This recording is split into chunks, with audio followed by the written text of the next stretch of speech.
Oi, galerinha, tudo bem? Eu recebi algumas perguntas no Instagram depois de um post que eu fiz e eu demorei muito para responder, então eu vou usar essas perguntas para fazer o vídeo de hoje. Bom, eu sempre preciso me apresentar porque eu não sou famosa, né? Então eu sou a NutriFabiola e hoje o vídeo vai ser sobre verdades e mitos sobre nutrição. Roda a vinheta! Do you love me?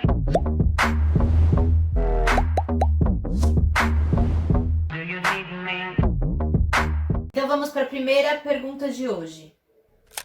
E aí, quer saber? Primeiro que eu não sou nem obrigada. Estudei para ter esse jaleco. Agora tá melhor.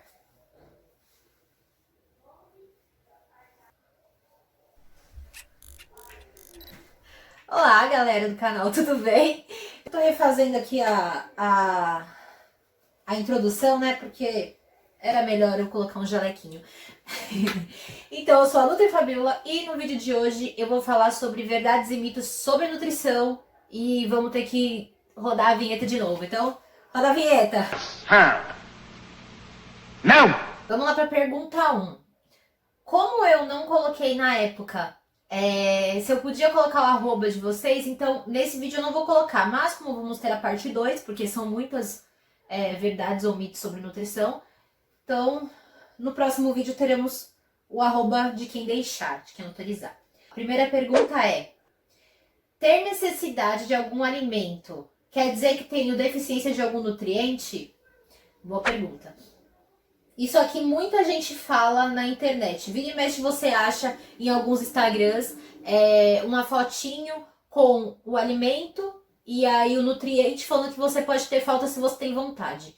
Não necessariamente, tá? Se você é acostumado, por exemplo, a comer um chocolate todo dia depois do seu almoço, ou à tarde, ou no finalzinho da noite. Isso não quer dizer que você está com carência de alguma vitamina. Isso quer dizer que você está com vontade de comer alguma coisa. Se você está com vontade de ir na churrascaria, quer comer carne, isso quer dizer que você tem deficiência de ferro? Não necessariamente, não é assim que funciona. Às vezes você está só com vontade porque você gosta do alimento, é acostumado a comer, sentiu vontade, vai lá e come. O que a gente usa como referência para saber se tem alguma deficiência são os sinais que o seu corpo dá. Então, quando você vai no seu médico ou no nutricionista, pode ver que a gente faz várias perguntas. Se o cabelo tá caindo muito, se unhas estão fracas, a gente olha se você tá corado, como que é a sua pele, se você tá hidratado, se você tem algum problema de visão, que pode ser uma falta de vitamina A, se você tem sangramento na gengiva. A gente pergunta vários sinais e sintomas que você pode ter no seu dia a dia, ou no decorrer do mês, ou há algum tempo atrás. E aí sim a gente faz o pedido de exames de sangue. E aí, com o resultado, a gente vai saber se você tem ou não deficiência de alguma coisa. Então, nem o nutricionista, nem o médico pode olhar para você e falar que você está com deficiência e prescrever uma suplementação. Então, charlatanice, né? Que é o nome disso, para ganhar like. Esquece, não é assim que funciona, não. Tá com vontade de comer, coma. Só. Pergunta 2. Preciso mesmo trocar o arroz branco pelo integral? Não gosto do integral. Certo. Pergunta boa também. Uma pergunta que todo mundo leva pro consultório quando fala que vai fazer dieta, já acha que vai ter que trocar tudo pelo integral. Essa pergunta aqui é parte verdade e parte mito. Então vou dar uma explicada. Quando você fala de trocar o arroz branco pelo integral, o que é que você tem que ter em mente? Se você for olhar apenas as calorias, eles têm quase a mesma caloria. Então você não vai precisar trocar para emagrecer, por exemplo. Mas se você é uma pessoa que chega falando que tem constipação, que não come muitas fibras, eu acharia bom, se você puder, se você gostar, se isso não for te impedir de fazer sua refeição completa, de trocar sim o arroz branco pelo integral. Porque ele tem uma maior quantidade de fibras. Isso vai ajudar na saciedade, nas constipações. É uma das coisas que ele ajuda, porque ele ajuda na formação do bolo fecal. E ele vai te ajudar na saciedade, como eu falei. Então você vai ficar um tempo a mais sem sentir aquela fomezinha depois que você fez a sua refeição. Se for pensar nesse caso, sim, ele vai ajudar pela quantidade de fibras que tem no alimento. Mas se você for pensar somente na parte de emagrecimento e você não gosta do arroz integral, não tem quem te faça comer arroz integral, então não é necessário. A gente está falando só de calorias. Mas nos outros benefícios seria uma boa opção trocar. Entendeu? Então é verdade e mito. Se você não gostar, não troca. Não tem pra quê. Pergunta número 3. Comer carboidratos antes de dormir engorda? Vamos lá. Respirei. Então, a resposta para essa pergunta é mito. E ridículo, né? Porque, coitado do carboidrato. O que o pessoal fala na... Gente, isso é complicado. Isso me dá raiva porque o que os nutricionistas falam que é o principal motivo para você engordar? Você comer mais do que você gasta, certo? Então, se eu comer muito durante o dia, até às 7 horas da noite, vai, que é a hora que anoiteceu. Anoiteceu. Aí eu comi desde a hora que eu acordei até às 7 horas da noite. Eu tô comendo igual uma louca. Eu já passei das 4.000 calorias, vamos supor, tá? Comi lanche da hamburgueria famosa, tomei sorvete, comi donuts, tomei refrigerante, fiz um monte de coisa, comi um monte de besteira. E aí, eu só trabalho sentada, eu não faço exercício físico, não fui pra academia hoje, não tô afim. E aí eu vou pra casa depois do trabalho. Deu 7 horas da noite, eu vou falar, vou parar de comer, porque a partir de agora eu não vou fazer mais nada. Já não tava fazendo. Mas não vou fazer mais nada, vou dormir, então eu vou engordar ali, porque eu não vou gastar mais caloria. E as 4.000 calorias que você ingeriu durante o dia, não conta? Então isso não existe. O que faz você engordar é comer mais do que você gasta. Então se você comer sorvete antes de dormir, mas você teve uma refeição balanceada durante todo o dia, isso não vai fazer você engordar. De maneira nenhuma. O seu estômago não bate o ponto às 6 horas e fala, falou, só amanhã que eu volto trabalhar de novo. Isso não existe. Ele tá fazendo a digestão, o seu corpo todo tá trabalhando, só que você gasta um pouco menos de caloria durante a noite, mas continua gastando.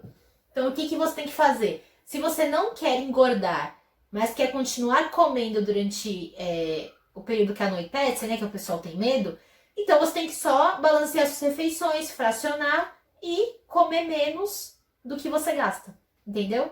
Aí você vai emagrecer. É simples. Então esse negócio aí de comer à noite engorda é mito total. E me dá uma raiva. Ave Maria. Pergunta 4. Beterraba cura anemia? Sabia que isso aqui é uma coisa que muita gente via quando a gente era mais novinho, até hoje, né? Eu era uma que a minha mãe me enchia de suco de laranja com beterraba pra curar anemia. E muitas vezes eu nem tava, era só pra deixar corada mesmo. Então isso é mito.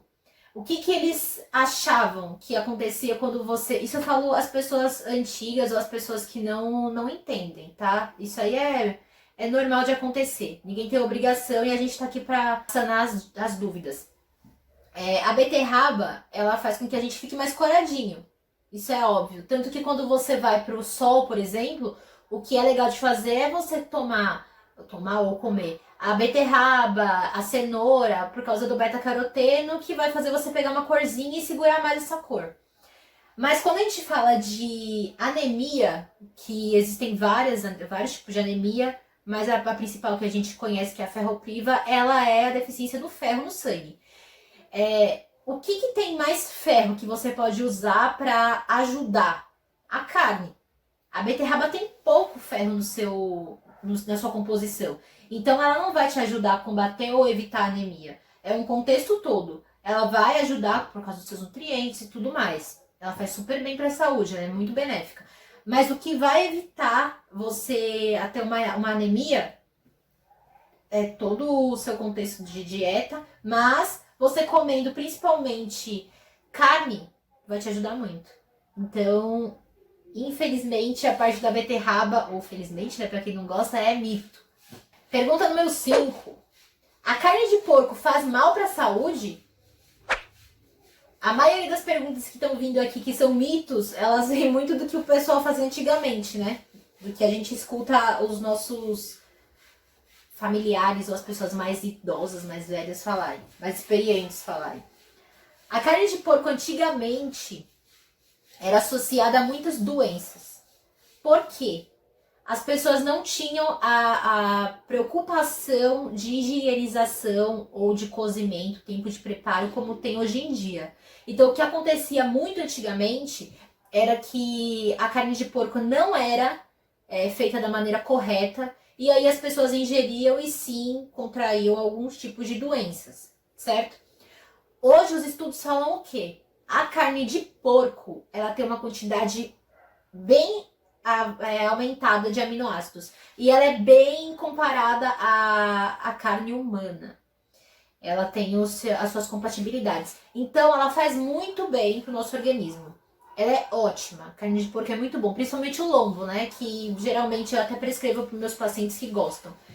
Então, ela não faz mal para a saúde, como qualquer outra carne, desde que você faça a preparação, a higienização, o pré-preparo, o preparo e o cozimento e até você servir corretamente. Então, o que vai fazer a diferenciação aí, se a carne vai fazer mal ou não, é a higiene. Pergunta número 6. Café à noite faz mal? Faz mal. Vamos lá. Verdade ou mito? Depende também. Verdade e mito. A cafeína, ela tem a principal função de deixar a gente mais acordado, vamos dizer assim. De uma maneira bem simples de explicar. Quando a gente quer ir pra academia, por exemplo, a gente toma um café antes pra ter aquele pré-treino legal. Eu adoro café antes do treino. Isso para pessoas que não são acostumadas a tomar muito café, dá um up legal. Se você toma o café à noite, ele com cafeína, o normalzinho, o puro, o tradicional, muitas pessoas têm dificuldades para dormir, porque você vai precisar descansar naquela hora e você toma café para ficar acordado. Então, muitas pessoas que são sensíveis à cafeína, isso vai acontecer e vai atrapalhar assim o sono. Muitas pessoas nem conseguem dormir ou usam do café, por exemplo, quando tem uma prova ou algo para fazer, para estudar durante a noite para ficar mais atento. Se você é uma pessoa que já é acostumada a tomar café direto, muita gente toma café antes de dormir e isso não tem influência nenhuma no seu sono. Então, depende muito da pessoa. Quando a pessoa tem problema com insônia, eu prefiro que ela não tome antes de dormir ou próximo à hora que ela precisa descansar, nada com cafeína. Então, café descafeinado seria uma boa se você gosta de café de noite. Então, só pega o descafeinado e tá tudo certo. Agora, se você não tem problema para dormir, nem é sensível à cafeína, pode tomar sem problema. Pergunta número 7. Eu já tô rindo aqui porque isso aqui é muito bom. Mandaram comer maçã durante os lanches e sinto muito mais fome. Como pode? Como pode? Muita gente pergunta sobre a maçã durante os intervalos. Tem gente que come a maçã e fala que fica de boa. Tem gente que come a maçã e fala que sente mais fome. Eu sou uma que se comer maçã, eu sinto muito mais fome. A maçã, ela tem acidez. Então, quando ela chegar no seu estômago, ela vai estimular a produção do ácido gástrico. Nela tem um ácido que chama ácido málico. Ele ajuda na digestão. Então, o que vai acontecer quando você come a maçã? Ela vai estimular o seu apetite. Então, ao invés de você sentir que está saciado porque comeu uma maçãzinha, não, você vai sentir muito mais fome. Então, se você tem essa sensação de fome assim que você come a maçã e te falaram para você comer a maçã para ficar sem fome, não acredita nessa pessoa não. Ela tá falando totalmente ao contrário. Coma alimentos, você quer comer, por exemplo, uma fruta. Beleza, quer comer a maçã. O que você faz para não sentir fome? Coloca a fibra junto. Você pode colocar granola, aveia. Aí você vai falar, maçã com granola ou aveia, eu não vou gostar muito porque não vai ficar muito gostoso. Então coloca um iogurte, fonte de proteína. Aí vai te ajudar. Faz uma refeiçãozinha pequena desse tipo, com o iogurte, a maçã e uma porçãozinha de fibra. E aí eu quero ver você ficar com fome.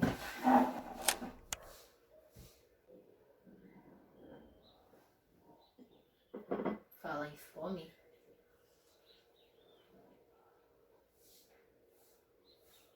Tô morrendo de fome.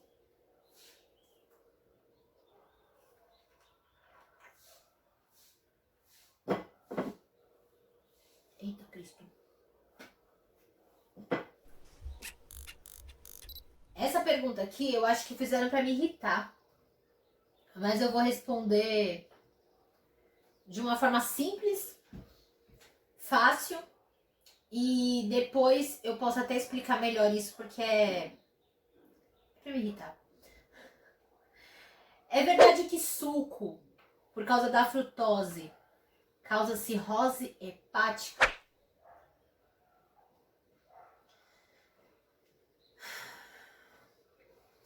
É mito, querida. Mito.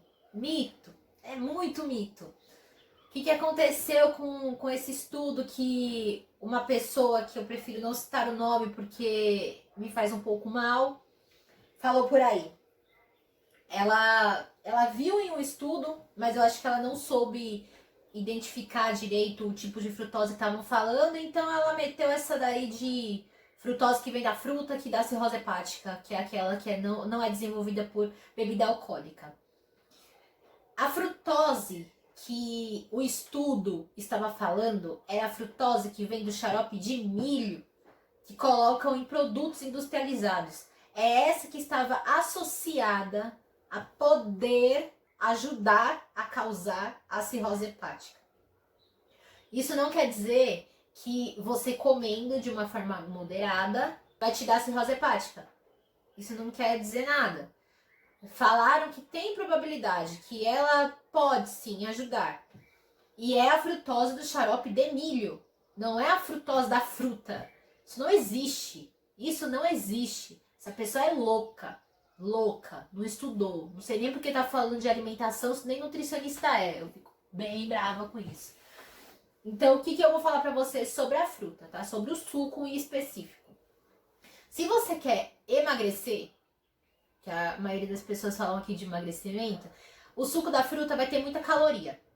Se você comer a fruta, você não vai conseguir a mesma quantidade que você toma no suco. Por exemplo, um suco de laranja. Você coloca mais ou menos quantas laranjas para fazer um copo de suco? Umas 5 laranjas, mais ou menos? Se ela tiver o suco bom ainda, né? Se tiver bastante água. Você coloca mais 5. Você não vai conseguir chupar, comer 5 laranjas, certo? Se for a fruta mesmo in natura. Então, a quantidade de calorias que tem num suco é muito maior do que você comer a fruta, porque você não vai conseguir comer a mesma quantidade. E quando você faz o suco, aquele espremido, você perde a quantidade de fibras que tem ali na fruta de verdade. Se você come a laranja, você vai comer o bagaço, o caroço, só não vai comer a casca, obviamente. Algumas pessoas comem, mas não é muito gostoso. Então você vai perder tudo isso que a fruta tem para te dar. Mas se quiser tomar um suco, não tem problema uma vez ou outra. Desde que, se for a questão do emagrecimento, esteja na sua conduta alimentar. E também para quem vai fazer mal esse excesso. Para quem tem diabetes, por exemplo. Porque aí é elevado sim a quantidade de frutose. E aí vai fazer mal para quem tem uma doença como diabetes. Para o resto, mito. Próxima questão. Jejum emagrece? Essa é uma coisinha bem complicadinha de se falar, mas já vamos começando a falar que é mito. O que acontece também com pessoas que falam que jejum emagrece?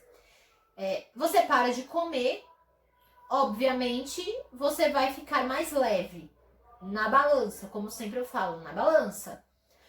Geralmente, quando a pessoa para de se alimentar, o metabolismo tende a ficar um pouco mais lento. E tudo que você coloca pra dentro pra comer, o seu corpo vai saber, porque o seu corpo é muito inteligente, e ele vai estocar a caloria que você colocou, porque ele não vai saber quando vai ser a sua próxima refeição. E o que acontece também, geralmente, quando as pessoas fazem o jejum? Logo em seguida vem alguma compulsão alimentar. A pessoa ficou muito tempo sem comer, né? Tá em jejum, um jejum prolongado. E aí acontece várias coisas durante o seu dia e você tem um estresse, porque a maioria das pessoas não tem uma vida de princesa, né? Que fica só ali esperando o seu príncipe chegar. Então, na vida a gente tem estresse. E obviamente o seu corpo, sua mente estão interligados. Você vai procurar um alimento que te traga conforto. E aí você vai ter uma compulsão alimentar. Porque você está juntando a fome, o seu dia estressado, a sua vontade de emagrecer. E naquela hora que chega que você senta para comer, você vai esquecer desse tempo todo que você passou de jejum e estresse e vai comer bastante. Isso já é uma coisa estudada e óbvia. É daí que vem a compulsão alimentar. Um dos motivos da compulsão alimentar é essa restrição calórica muito grande, muito espaçada por muito tempo. Então, o jejum pro emagrecimento não é uma boa pedida. O certo para você fazer, primeiro, é você entender que você quer emagrecer e falar que vai fazer aquilo, se propor a fazer aquilo e fazer. E a segunda coisa é fazer uma restrição calórica, mais espaçada, com muitas refeições e com alimentos que te deixem satisfeitas. E se por acaso você quiser comer alguma coisa do seu dia que seja calórica, que você sabe que não é tão legal para sua saúde, que você possa sim comer, porque a mente está ali também para ser suprida as suas necessidades, o emocional, mas uma quantidade pequena que não vai influenciar no seu emagrecimento. Então, jejum emagrece? Mito.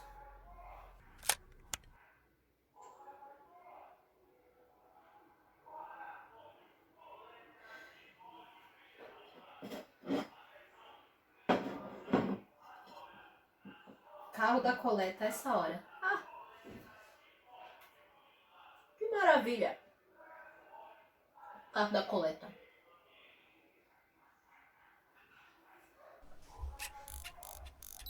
Outra perguntinha. Alimentos diets emagrecem? Mito, querido.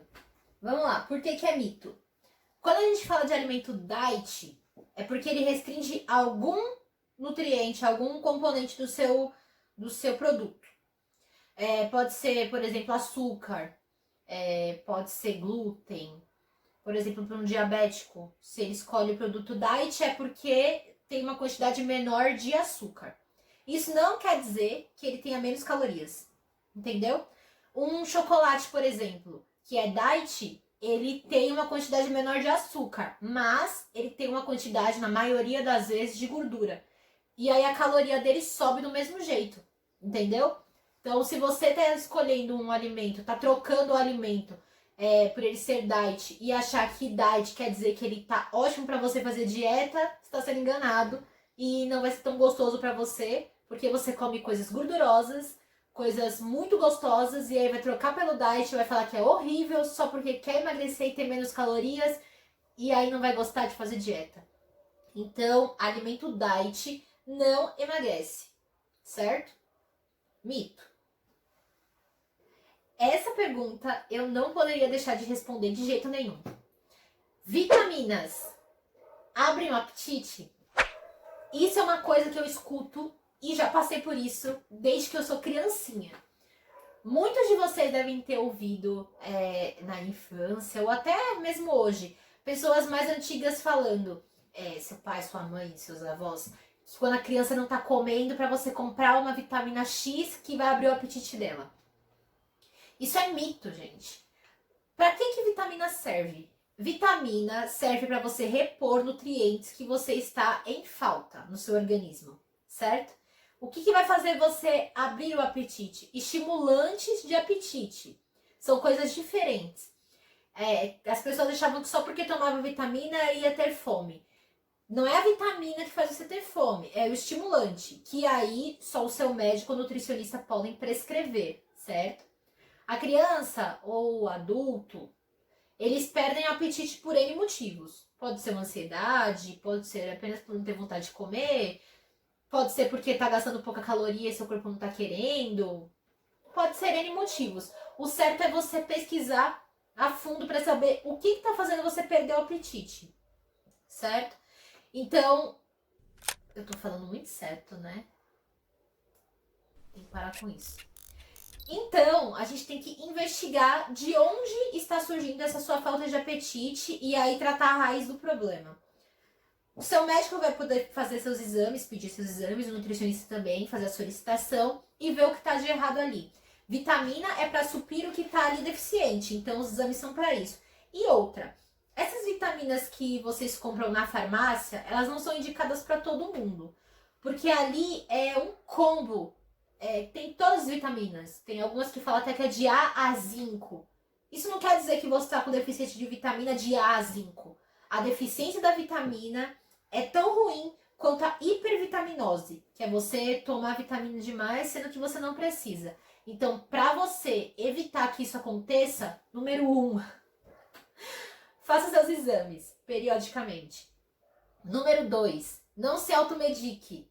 Número 3, vitamina não engorda, certo? Ela não vai te engordar. Número 4, vitamina não vai abrir seu apetite. E número 5, estimulantes de apetite fazem você ter fome. E apenas quem pode fazer essas 5 coisas aqui, ó, é o seu médico ou o seu nutricionista. Não chegue na farmácia e vá comprar vitaminas à torta e à direita só porque tá na promoção, certo? Falei certo de novo. Não comprem, não façam isso. Pegue seu dinheiro, aplique em consultas que vai ser muito melhor e vai economizar muito dinheiro para o seu bolso. Última perguntinha. Essa aqui eu também não poderia deixar de responder, porque foi alguém que gosta do negócio que mandou. E eu também gosto desse aqui, então eu vou responder para você. Vinho tinto faz bem para a saúde? E essa daqui sim é uma pergunta verdadeira. O vinho tinto ele faz bem sim para a saúde. Por quê? Ele tem os compostos fenólicos, que é onde vai se destacar aí os taninos e o resveratrol. Eles fazem bem para o coração, para toda a sua parte vascular. Eles ajudam na diminuição do LDL, que é aquele colesterol que é conhecido como ruim. Então ele ajuda nisso. Só que uma taça por dia, tá? É uma quantidade limitada sim, porque qualquer nutricionista vai te falar que o álcool faz muito mal. Como no processo do vinho, na fabricação do vinho, ele passa por essa parte de fermentação, obviamente ele vai se destacar por esses compostos fenólicos que fazem bem para a saúde. Então, ok você tomar o vinho todos os dias, só que de uma forma limitada. Se a pessoa tiver com processo de emagrecimento, por exemplo, é aquilo ali só, a quantidade que o nutricionista recomendar e acabou. Não é para tomar mais só porque faz bem para a saúde, tá? Tudo em excesso faz mal. E também, para quem não gosta de vinho, o que você pode fazer é tomar o suco de uva integral. E aí, novamente, tem a quantidade certa para você tomar. E dependendo do seu objetivo, se você tomar uma quantidade a mais, pode dar uma estragadinha. Então, tem que ser conversado com o seu nutricionista. Por isso que na hora da anamnese, na hora da consulta, a gente pergunta tudo, né? Se você gosta de beber, gosta de vinho, gosta de cerveja, nananã. E ele fala o que vai tirar dali da sua dieta, o que é melhor você diminuir ou parar se puder. E o vinho, por exemplo, é uma das coisas que eu, como nutricionista, recomendaria sim. Só que numa quantidade pequena. Então não é só porque você ficou sabendo que o vinho faz bem que você vai encher a cara. Bom, e é isso. Respondi aqui, fiz esse vídeo sobre verdades e mitos sobre alimentos e nutrição. Esse foi o primeiro vídeo. E no segundo vídeo que eu irei fazer, com toda certeza, porque são muitas dúvidas, eu vou deixar no meu Instagram bem certinho para vocês colocarem suas perguntas. E aí, quem me permitir colocar o seu nomezinho aqui, estarei colocando para ficar mais juntinho, né? Mais perto da Nutri. É melhor. Então, a mesma coisa de sempre. Curte, ativa o sininho, se inscreve no canal, compartilha para seus amigos, compartilha no Instagram, ajudem a Nutri a levar a nutrição para todos vocês de uma maneira menos complicada. Beijo!